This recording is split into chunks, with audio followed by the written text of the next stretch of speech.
Hello साथीहरू, फेरि पनि म चाहिँ अभियान एपको भिडियो लिएर आएको छु। यो चाहिँ नेपाली टिकटक एप हो, जहाँ तपाईँले चाहिँ टिकटक जस्तै फोटाहरू, रिल्सहरू, भिडियोहरू चाहिँ अपलोड गर्न सक्नुहुन्छ। र यो एपले चाहिँ अहिले मोनिटाइजेसनको फिचर लिएर आएको छ। एकदम कम क्राइटेरियामा चाहिँ तपाईँको अभियान एप आइडी चाहिँ मोनिटाइजेसन हुन्छ। अहिले यसमा चाहिँ धेरै मान्छेहरूले चाहिँ काम गरिरहनु भएको छ। यो चाहिँ सेम नेपाली टिकटक जस्तै एप रहेको छ। तपाईँले सजिलैसँग मोनिटाइजेसन गर्न सक्नुहुन्छ। मेरो चाहिँ केही क्राइटेरिया चाहिँ पुरा नभएकोले चाहिँ अहिले चाहिँ मोनिटाइजेसन अन भएको छैन। एकदमै कम क्राइटेरिया छ, त्यस्तो धेरै कुराहरूको चाहिँ क्राइटेरिया छैन मोनिटाइजेसनको लागि। तपाईँले फोटाहरू, भिडियोहरू, रिल्सहरू चाहिँ सजिलैसँग अपलोड गर्न सक्नुहुन्छ। र तपाईँले चाहिँ अभियान आइडीलाई चाहिँ तपाईँले मोनिटाइज गरेर चाहिँ अर्निङ गर्न सक्नुहुन्छ।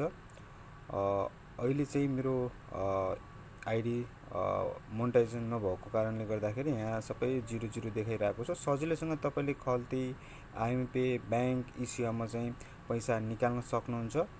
एकदमै राम्रो एप अहिले चाहिँ रहेको छ।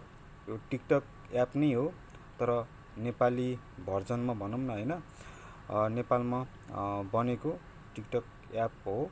तपाईँले चाहिँ एकाउन्ट बनाएर तपाईँले चाहिँ भिडियोहरू, फोटाहरू हाल्दै गर्नुहोस् र तपाईँको चाहिँ मोनिटाइजेसनको लागि चाहिँ क्राइटेरिया चाहिँ कम्प्लिट हुँदै जान्छ। जब तपाईँको चाहिँ मोनिटाइजेसनको लागि चाहिँ क्राइटेरिया कम्प्लिट हुन्छ, त्यसपछि तपाईँको चाहिँ एकाउन्ट मोनिटाइजेसन हुन्छ। त्यस पछाडि तपाईँको चाहिँ भ्युजको आधारमा तपाईँलाई चाहिँ पैसा अर्निङ हुन्छ। एकदमै राम्रो छ। टिकटक जस्तै हो, टिकटक नै हो, होइन, तर नेपालमा बनेको अभियान एप। यहाँ तपाईँ देख्न सक्नुहुन्छ, फोटाहरू, रिल्सहरू, भिडियोहरू अपलोड गर्न सक्नुहुन्छ।